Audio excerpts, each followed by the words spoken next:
गए हैं जितने पे हम थे। बाकी तो जो डिस्कशन होगी तो उसका आउटकम होगा वो हम आपको बताएंगे। दावे बहुत बड़े बड़े किए गए थे, चाहे नेता प्रतिपक्ष की बात करें, पूर्व केंद्रीय मंत्री अनुराग ठाकुर की बात करें। अब ये जो मैंडेट आया फिर आप 40 पर पहुंचे, क्या संदेश है ये सर, और भाजपा को क्या कहेंगे? नहीं, अब आप देखें कि अभी तीन सीटों पे इलेक्शन हुआ है। श्रीमती कमलेश ठाकुर जो है ऑलमोस्ट 10,000 के आसपास के मार्जिन से जीती हैं, और वही मार्जिन से हमारे हरदीप बाबा भी जीते हैं। तो दोनों सीटें जो हैं एक बड़े रिस्पेक्टेबल और इम्प्रेसिव मार्जिन से हमने ये सीटें जीती हैं। और यहाँ पे दो इंडिपेंडेंट्स जो हैं, इंडिपेंडेंट्स का इस्तीफे का कोई प्रश्न नहीं बनता था। वो तो उनको बताना चाहिए कि आखिर what were the compelling circumstances कि उन्होंने इस्तीफा दिया। लेकिन दो सीटों पे तो कांग्रेस के लोग आ गए, तो उन्होंने क्या गेन किया? 42 महीने की एमएलएशिप गवाई, और एक हमीरपुर की सीट भी हम नैरोली हारे हैं, और सिर्फ 700 वोट 800 वोट और चाहिए था, अदरवाइज वहाँ भी हमने अच्छी फाइट दी है। तो कांग्रेस पार्टी का जो विधानसभा को लेकर बहुत अच्छा प्रदर्शन रहा है। पहले 6 इलेक्शन हुए थे, उसमें हमने 4 जीते, और अब 3 है, उसमें से हमने 2 जीत लिए। तो बहुत रिस्पेक्टेबल तरीके से लोगों ने कांग्रेस पार्टी की जो सरकार की नीतियां हैं, कार्यक्रम है, उन पर मोहर लगाई, और हमारी सरकार को स्टेबल किया। सारा ध्यान वहाँ पे केंद्रित था। अब सरकार की जो और चुनौतियां हैं, जो फाइनेंशियल फ्रंट है, लोगों के ड्यूज हैं, रिजल्ट्स निकालने हैं, अब हम उस पर केंद्रित करेंगे। हम विपक्ष को एक बार फिर ये आग्रह करना चाहते हैं कि हमेशा सत्ता की लालसा रखना सही नहीं है।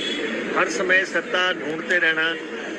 अगर आपको जनता ने विपक्ष में बिठाया है तो आप उसकी कदर करें कि भाई जनता ने हमें विपक्ष में बैठने के लिए कहा है और कांग्रेस को सत्ता में बैठने के लिए कहा है।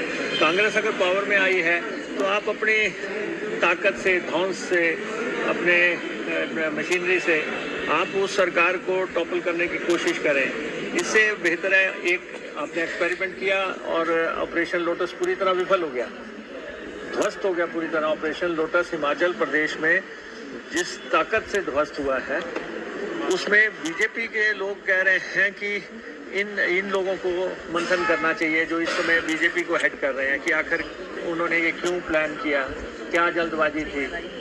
और ये तो बीजेपी का इंटरनल मामला है कि वो देखें, लेकिन as a political party, ruling party, हम विपक्ष से यही कहते हैं कि आप कंसंट्रेट करें, कंस्ट्रक्टिव ऑपोजिशन करें, हिमाचल के इश्यूज की बात करें, और सत्ता में आने की शॉर्टकट से खार छोड़ दें। सर, ऐसा संभव नहीं होगा।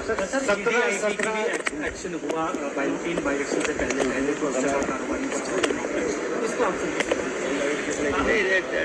ठीक है, इलेक्शन से पहले वो आए थे, कुछ द्वार बढ़ाने की कोशिश हुई होगी, लेकिन रिजल्ट्स तो प्रभावित नहीं हुए हैं।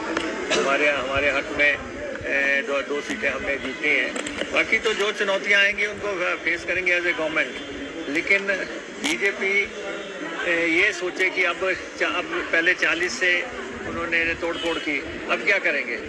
हम तो फिर उतने ही हैं।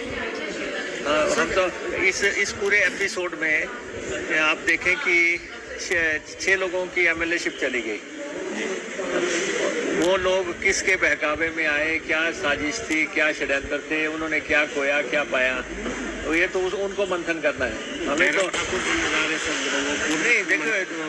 नहीं, देखो वो नेता प्रतिपक्ष हैं और विधानसभा का मसला है, एमएलएस को वहाँ से पिन डाउन करना और वहाँ से निकाल के अपने साथ जोड़ना, तो बहुत बड़ी जिम्मेवारी जो है जयराम जी पे जाती है कि उन्होंने 6 एमएलएस की एमएलएशिप गवा दी। उन्होंने प्रदेश में 4 महीने अस्थिरता का माहौल किया। उन्होंने जो है साजिश षड्यंत्र रची और वो जो है सरकार बनाना चाहते थे, सरकार नहीं बनी और उनका सारा ऑपरेशन ऑन द मूव गिर गया, ऑपरेशन लोटस विफल हो गया और प्रदेश में 40 की सरकार है।